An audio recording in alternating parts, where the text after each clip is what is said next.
là, j'espère que vous allez bien. On se retrouve aujourd'hui dans une vidéo que personnellement j'adore regarder sur YouTube, les collections de palettes à maquillage. Vu que je suis dans l'optique de faire des vidéos que j'aime regarder, en plus de concepts que je trouve sympa à faire sur le voyage, je me suis dit que ce serait peut-être sympa de vous montrer un petit peu toutes les palettes que je possède, et puis si elles sont de bons investissements ou si elles ne le sont pas. Certes, c'est pas le concept le plus élaboré, mais en tout cas, je sais que ça détend et que personnellement j'adore regarder ça. Alors je me dis que peut-être il y a des gens bizarres comme moi qui aiment bien regarder ça aussi. Si vous êtes un peu accro au make-up, vous avez dû passer sur la chaîne de Marion Caméléon, Sanana ou Sandrea qui font ce genre de vidéos. Je n'ai concrètement aucune excuse pour posséder autant de maquillage et je le dis parce que c'est vrai que c'est de la surconsommation et en plus dans ma démarche on va dire un petit peu écolo, c'est totalement paradoxal en fait ce que je vous raconte et là ce que je vais vous montrer et j'en suis consciente. On peut se le dire, j'ai une petite fixette sur tout ce qui est maquillage. Bon, j'arrête de blablater pour essayer de trouver une excuse à pourquoi j'ai autant de palettes. En tout cas, j'espère que ça vous plaira et que ça vous fera passer le temps aussi, hein. C'est le but. Je vais commencer avec le commencement, la première palette que j'ai vraiment possédée. C'est la Chocolate Bar de chez Too Faced. C'est ma meilleure amie qui me l'a offert pour mes 18 ans. Il y a tout qui est parfait parce qu'il y a autant du burgundy que de beaux tons chauds et de très beaux irisés aussi. Et je trouve que c'est un très bon rapport qualité-prix et puis c'est une très bonne palette de débutant. C'est pour ça que je la recommande quand même beaucoup celle-ci en première palette où même si vous aimez pas trop vous maquiller, pas faire des choses très extravagantes, celle-ci, elle fera toujours l'affaire. Vient ensuite une palette que j'ai achetée il y a pas très longtemps et que j'attendais un peu comme le Messi parce que c'est une marque dont j'ai beaucoup entendu parler, c'est de la marque Juvia's Place qui est très plébiscitée par The Queen of Makeup qui est Nikkie Tutorial. Celle-ci s'appelle la Nubian 3 Coral et j'ai été très emballée par les couleurs parce que c'est très rare de voir des gris dans des palettes.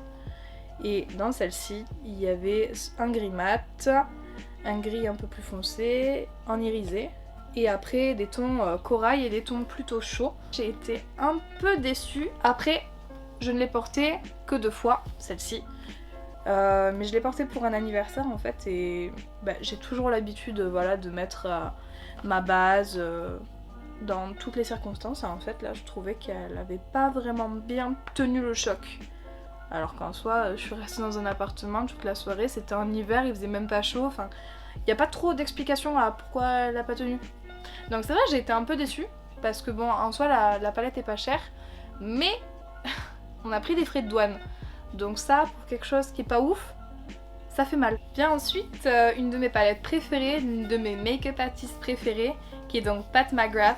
C'est cette palette-ci qui est donc la palette Bronze Ambition. C'est une palette dans les tons bronze comme son nom l'indique, merci Elisa. J'adore cette palette parce que je trouve la pigmentation oufissime. Ce que j'ai à dire sur cette palette c'est déjà que Pat McGrath c'est de l'expertise, c'est quelqu'un qui s'y connaît dans ses produits.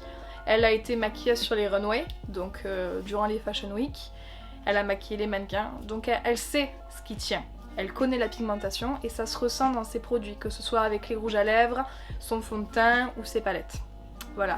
J'ai eu celle-ci lorsque je suis partie à Miami il y a quelques années de ça. Pat McGrath n'était pas encore disponible en France, mais là si ça vous intéresse, vous avez Pat McGrath dans tous les Sephora de France, donc ça peut être une bonne idée. Certes, le prix est un peu élevé par rapport au milieu de gamme qu'on voit le plus souvent. Ça c'est du haut de gamme, hein. On peut se le dire, c'est considéré comme du Chanel ou du Dior. Mais en soi, vous serez pas déçus parce que les produits sont vraiment bien. Vu que la pigmentation est plus forte, vous aurez à mettre moins de produits, ça vous durera donc plus longtemps. Je reviens avec une marque que j'aime beaucoup de base, parce que j'ai été un peu déçue par ce produit. C'est de la marque Stila. Quand j'ai vu cette palette chez Sephora, donc aux États-Unis, parce que Stila n'est pas vendue en France, était vendue mais ne l'est plus. J'ai sauté sur l'occasion parce que je la trouvais absolument magnifique, je trouvais les couleurs très originales. Elle s'appelle After Hours. Donc déjà le packaging est oufissime et les couleurs sont très belles, il y a beaucoup de neutres, beaucoup d'irisés, très prometteurs. Et ce petit vert et ce petit burgundy juste ici qui vous promettent monts et merveilles, on va dire. Et bien écoutez, un peu déçue. Un peu déçue par la pigmentation, un peu déçue par la tenue aussi. Après, je les ai testés en soirée lorsque j'étais à Las Vegas. Est-ce que c'était le meilleur moyen de les tester? Oui, parce que justement j'ai vu qu'elles ne tenaient pas trop à la chaleur et qu'elles ne tenaient pas trop sur la durée.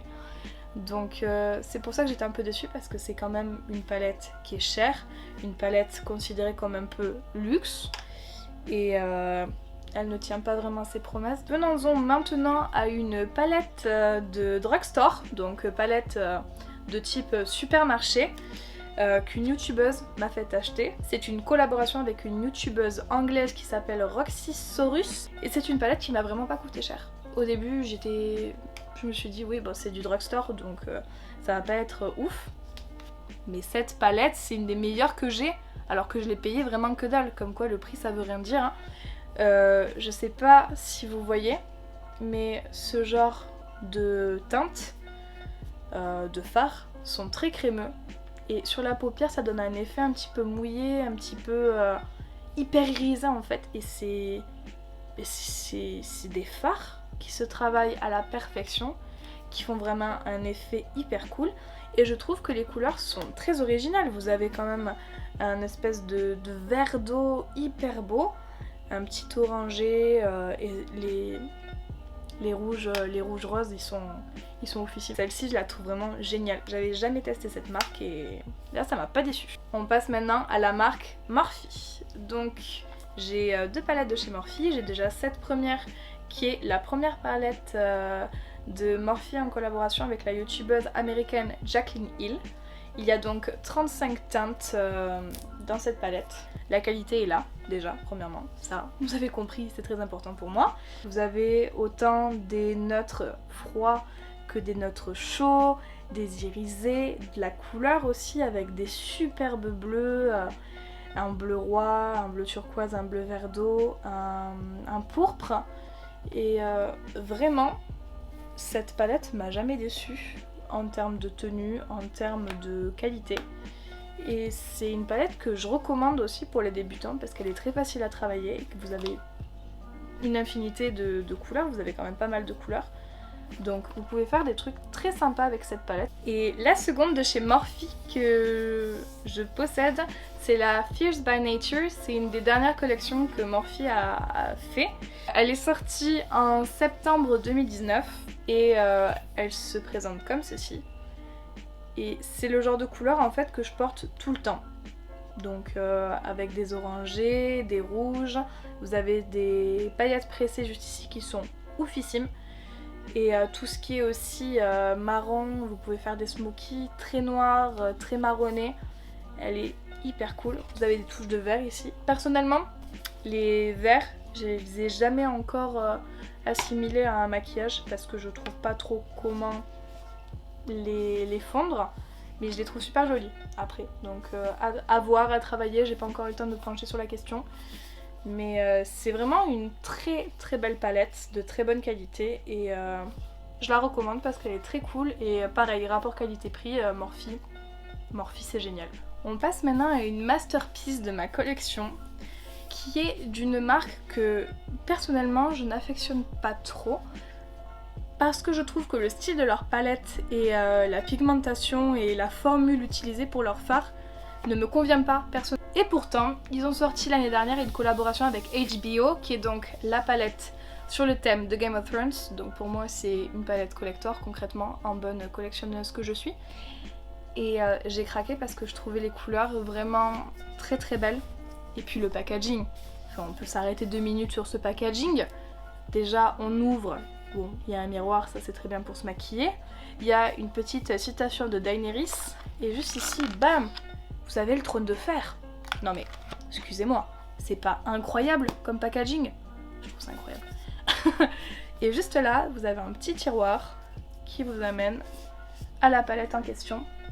La palette est donc divisée en 4 parties, qui sont les 4 royaumes principaux décrit dans la série Game of Thrones, avec des couleurs qui sont un petit peu reprises de la série, qui ressemblent aux humeurs, au tempérament ou même à la saison donnée dans chacun des royaumes. Et je suis tombée amoureuse en la voyant parce que les couleurs étaient géniales et que je me disais que je pourrais vraiment faire un smokey eyes de ouf avec ces bleus noirs irisés. Oh là là, je voyais un truc de ouf sur la paupière.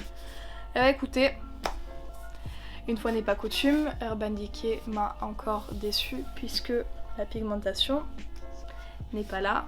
Je trouve que les fards sont très difficiles à manier et pourtant j'ai des palettes qui sont beaucoup plus compliquées avec des fards beaucoup plus compliqués à travailler, mais celle-ci je suis pas arrivée à trouver, on va dire, le bon angle pour travailler comme il se doit la palette.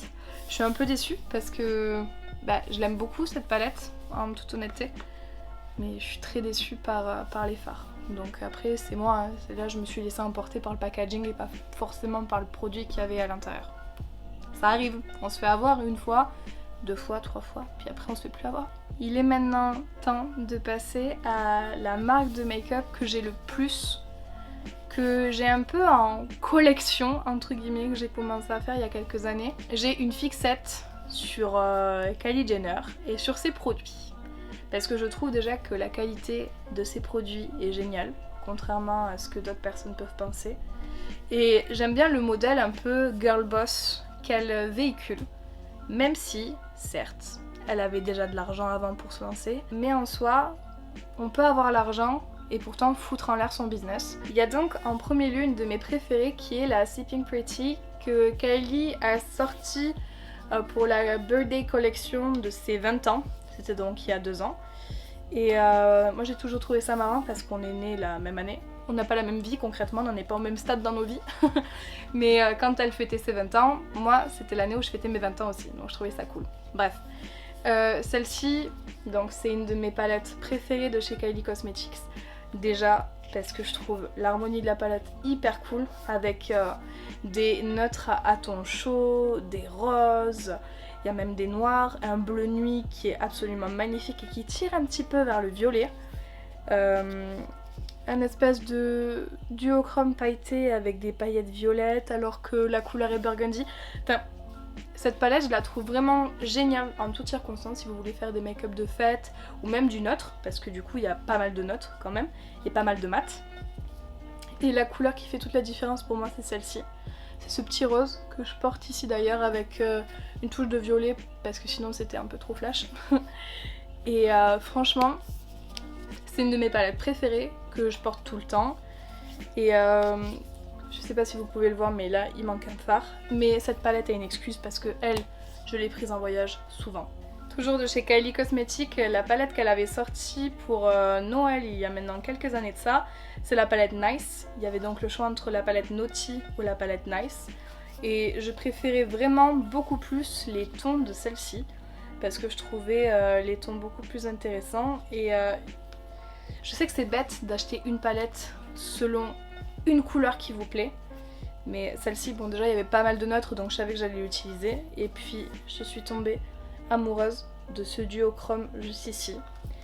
C'est un violet qui tire vers le doré, qui tire vers le vert. Enfin, il y a plein de sous-tons dans cette couleur et je la trouve vraiment magnifique. Cette palette après, c'est pas celle que j'utilise le plus parce que justement elle est un peu, comment dire, elle est un peu banale et c'est pas le genre de couleur aussi que je porterai tous les jours. Parce que voilà, il y a du jaune moutarde, il y a un rouge un peu tangerine qui tire vers le brick, c'est pas le genre de choses que je porterai. Mais j'aime toujours l'avoir dans ma collection. Je vais vous présenter la dernière palette que j'ai achetée récemment. C'est la palette de la youtubeuse américaine Tati Westbrook de la marque donc Tati Beauty. Celle-ci elle était compliquée à avoir, tout le temps sold out, mais je suis arrivée et je suis très contente de l'avoir eu parce que je trouve que c'est une palette magnifique. Cette palette est hyper complète et je trouve l'idée de décliner une couleur avec plusieurs matières et plusieurs finis, c'est une idée de génie. Puis il y a une variété de possibilités, vous pouvez aussi mélanger les couleurs, moi c'est ce que je fais, hein. J'utilise pas une ligne à chaque fois que je me maquille, pas du tout. Mais vous pouvez autant vous faire des smokies que quelque chose de très neutre, quelque chose de plus chaud, quelque chose de plus froid, du blanc, du burgundy, donc du pourpre, un peu rouge rosé. Il y a tout ce qu'il faut dans cette palette. Et c'est vrai que les paillettes pressées qui sont juste ici, elles sont oufissimes. Vraiment, vous prenez votre doigt, vous tapotez, bam, vous avez une boule disco à la place de l'œil. J'ai toujours rêvé de ça en maquillage. J'adore les paillettes. Qui n'aime pas les paillettes? Les paillettes, c'est la vie. Le seul défaut, c'est que dans la catégorie sequin, donc les petites paillettes fines, un petit peu irisées dans le produit, c'est que dès qu'on estompe un petit peu et qu'on veut faire une couleur de transition ou quoi avec ce farci, enfin ces farcis de cette catégorie-là, bah, les paillettes partent. Vous avez plus de paillettes sur votre pinceau que sur votre œil. C'est pas le but. C'est vrai que c'était une petite déception pour ces farcis, mais après on apprend aussi à manier la matière et la couleur d'une manière différente. Pour les 3 dernières palettes de ma collection, on passe à une marque de cosmétiques que j'affectionne beaucoup. Déjà parce que j'admire le personnage qui tient cet empire du maquillage, et en plus parce que je trouve que ces produits sont géniaux et ils ne m'ont jamais déçue. C'est de la marque Jeffree Star et j'ai commencé avec la Blood Sugar, qui est donc la première d'une grande lignée de palettes dans cette thématique, et celle-ci c'est une de mes palettes préférées concrètement parce que je trouve l'harmonie très jolie. Comme j'ai pu le mentionner tout à l'heure, les rouges, rosés, c'est un peu mes couleurs de prédilection parce que c'est celles qui font le plus ressortir mes yeux. À un moment, on n'est pas dupe, on sait ce qui nous va, donc on en profite. Et celle-ci, vraiment, je la trouve hyper belle. Les couleurs sont très belles et c'est vrai que à l'époque, on va dire quand la Blood Sugar est sortie, il n'y avait pas de rouge comme ça. Il n'y en avait pas sur le marché. C'est sorti un petit peu plus après, ça s'est un peu plus démocratisé après la sortie de cette palette. Mais avant, il n'y en avait pas des comme ça. Et c'est vrai que moi, c'est ce qui m'a tapé dans l'œil. Et au niveau de la pigmentation, il n'y a pas mieux. C'est pas des fards qui sont faciles à manier parce que c'est des couleurs rouges. Et en fait, par définition, le pigment du rouge va être plus difficile à estomper qu'un brun, par exemple. Là, tout à l'heure, je vais me démaquiller, même le rose que j'ai là, il va m'en rester sur la paupière parce que c'est une couleur qui tient plus à la peau. Voilà, c'est tout. Donc c'est plus difficile à travailler. Vient ensuite la petite sœur de la Blood Sugar, c'est la Blue Blood. Et j'aime beaucoup Jeffree Star Cosmetics justement, parce que déjà c'est des produits cruelty free où ils font attention à la composition et c'est quand même important de savoir ce qu'on se met sur le visage. Vraiment, j'ai vu cette palette, j'ai su que j'allais l'acheter parce que je la trouvais tellement originale et tellement belle que je savais que je pouvais faire des choses sympas même si c'était pas une couleur facile parce que comme vous l'aurez compris, c'est des harmonies de bleu, mais j'ai rien à dire sur cette palette en fait. Certes des harmonies de bleu qui sont un peu compliquées à porter, mais en même temps il y a des neutres, il y a celle-ci qui est super sympa à travailler et je trouve que les irisés sont hyper différents de ce que vous pouvez trouver sur le marché. C'est quelque chose d'un peu crémeux mais en même temps très pailleté.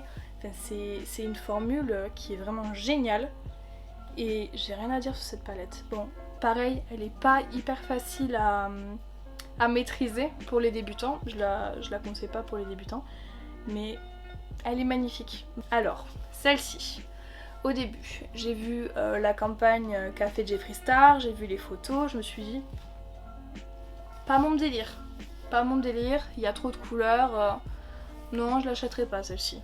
Et elle m'a pas fait tourner la tête, vous voyez, c'est pas une palette où je me suis dit, oh, il me la faut comme la Blue Blood.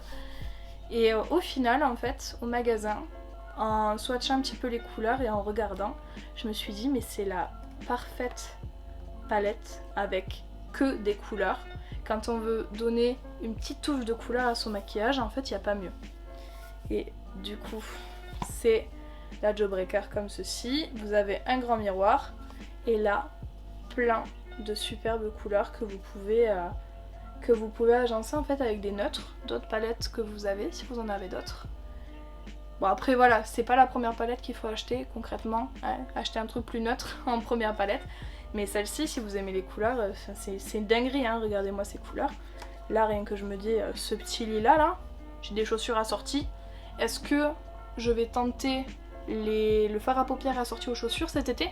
Totalement. J'espère en tout cas que cette vidéo vous aura plu. J'ai vraiment bien aimé vous présenter toute ma collection de palettes et le fait d'énumérer comme ça toutes les palettes que j'ai, ça me fait prendre conscience que j'ai vraiment un souci avec ça. J'espère que ça aura pu peut-être vous éclairer sur certaines palettes que vous projetiez d'acheter et que ça a pu soit vous conforter dans l'idée que c'est vraiment une palette que vous voulez acquérir ou que c'est une perte de temps.